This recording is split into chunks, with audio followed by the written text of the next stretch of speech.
If you want to block MailChimp emails, the easiest and safest way is to unsubscribe the contact from your audience so they stop receiving campaigns from that list. In this video, I'll show you exactly how to do it step by step, whether you need to block one person or several contacts at once.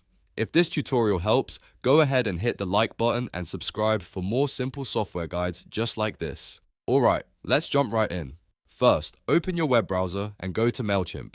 Then sign in using your account credentials. Once you're inside your dashboard, look at the left-hand navigation menu and click on Audience.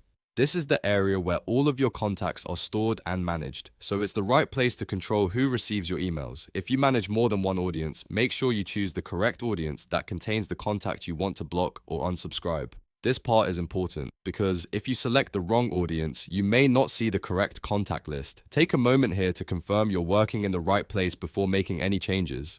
Now that you're in the correct audience, locate the contact or contacts you want to unsubscribe. You can block a single person or you can handle multiple contacts at the same time if needed. Simply tick the checkbox next to each contact you want to update. If you're working through a larger list, double check your selections before moving on so you don't unsubscribe the wrong people. After selecting the contact or contacts, look for the email subscription option and click it.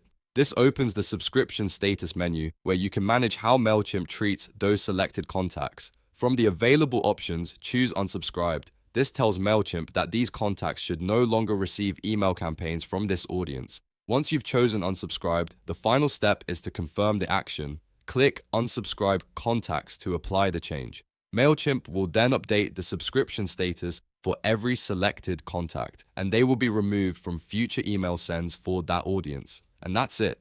You've successfully blocked MailChimp emails by unsubscribing contacts from your audience. This is a quick and effective way to stop messages from going out to the people you no longer want to email. If you found this guide useful, please like the video, subscribe to the channel, and turn on notifications so you don't miss the next tutorial. Thanks for watching, and I'll see you in the next one.